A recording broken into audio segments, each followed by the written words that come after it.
Hi, I'm Devin Dwyer with ABC News. Dr. Queter, as you noted, the votes were all over the place today. One panelist recommended to me that all families empty the Tylenol bottles in their medicine cabinets. What do consumers need to take away today from this meeting? I know it was an advisory meeting for the FDA, and it's going to take some time, it sounds like, to implement your considerations. But what do families need to know? Families need to read the labels. Pay attention to what's in their medicine chests or in their kitchen cabinets, wherever they keep them, and make sure they know for any medicine they're taking, whether it's a prescription product or an over-the-counter product, what's in it and how much. And how much is the most that they should take at any one time or on any given day. I think that's the bottom line message. This is Chris Walker from the pan sheet for Dr. Queter. If FDA does something based on that highest priority recommendation to lower the usual dose, as you're calling it, is that something where you're talking a multiple-year rulemaking process, or are there ways that if you decide to do that it can be done more quickly? A limitation on the dose would require, is through the OTC monograph process, would require rulemaking, but companies certainly can address this voluntarily starting as soon as possible. There currently are more than one dose strength available on the market, and they can implement changes to their packaging and recommendations much more quickly than rulemaking. Susan. Hi, Susan Hebe with Reuters. For the FDA, we heard a lot of talk today about label changes from some of the committee members, but that wasn't one of the questions that you asked for specific advice on. Can you tell us what's going to happen with that? Do you anticipate another meeting maybe to go over specific label changes that could happen in the future? How is that going to work? The committee had a lot of strong ideas. This is Sharon Hertz, and the question was, how will we further consider the committee's recommendations for labeling changes? And for the prescription products, we've already begun to think about what information can be useful to add to these package inserts or labeling.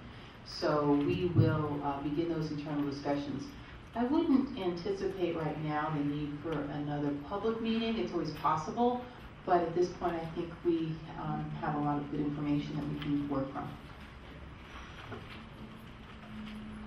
As far as OTC labeling, there was a lot of suggestions, and I don't want to touch on any specifics, but we'll just review those and make the determination whether we need to make any changes, given that there was a final rule published several months ago.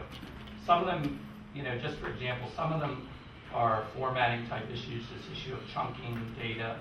That's more of a global issue that involves the drug tax labeling rule, so we would have to address it through there rather than just specifically for this monograph, or the submitted monograph. And that was Dr. Yanlin. No, you haven't asked.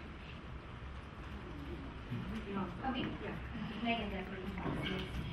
Was there anything that you guys were really surprised to hear, or were you kind of expecting all of the comments? The question is Lewis and Elsie. Was there anything that we were surprised to hear, or that I was surprised to hear? I don't, I'll tell you, the base about what we were to discuss was so broad that it was very hard to anticipate what anybody was going to say about anything specifically. What about the doctor's role in when the one pharmacist said how many times that she had to reduce prescriptions or address prescriptions that came directly from doctors? I don't recall that comment specifically. Which pharmacist said that? Was it a pharmacist on the panel? A woman?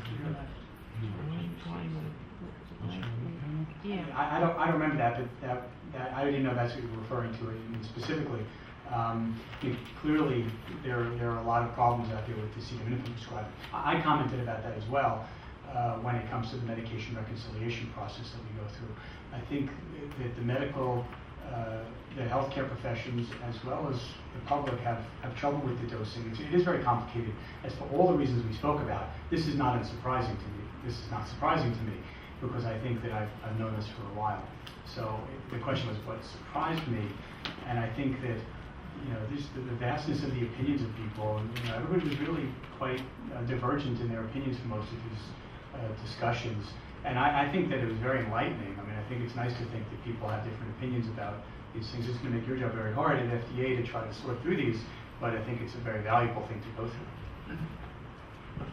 Okay, we have time for 2 more questions. Jared? This is for anybody at the FDA. Has the agency ever had to, because everyone's using the unbundle today, has the agency ever unbundled prescription, like singled out an ingredient? This has, for prescription products, Yeah. in recent memory, I don't recall any specific requests to unbundle prescription products. The subject of eliminating combinations product did come up recently when we were talking about cough and cold treatments over the counter for children, the pediatric formulations. That's something that we continue to grapple with, but I don't recall it coming up for prescription products specifically. And the final question, Emily? Yeah, this is about the dosing questions that were earlier. So the panel recommended that the dosing should be 650 total instead of 1,000 for an individual dose, and that the 500 milligram be prescription only. And I'm a little bit confused because isn't there a 650 milligram that is not prescription only, and why didn't I hear that addressed at all? And if somebody still wanted the 1,000 dose, wouldn't they just take 3 of the 325 pills to get close to 1,000? Yeah, this is Charlie Geeling. The 650 milligram was addressed at one point. It is an extended release product, and you take 2 tablets 3 times a day. I think it's every 8 hours. And certainly if we went down to a dose that the maximum OTC dose was 650 milligrams, we would have to make a decision on what to do with that product. Whether that would be considered a prescription product, or would we ask the company to reformulate the product and continue to have an extended release, but it would be available with a different dose.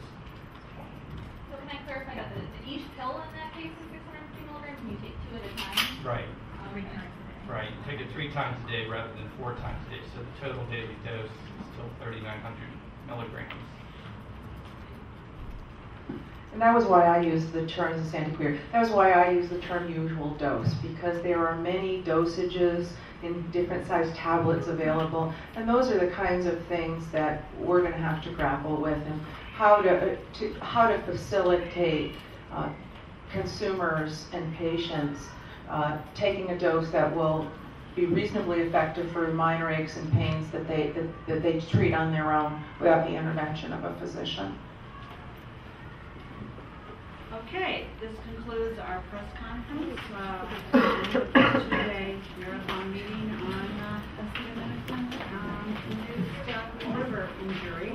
And for those on the phone, this conversation will be repeated and you can listen to it. We'll have a transcript in a day. And thank you very much for participating.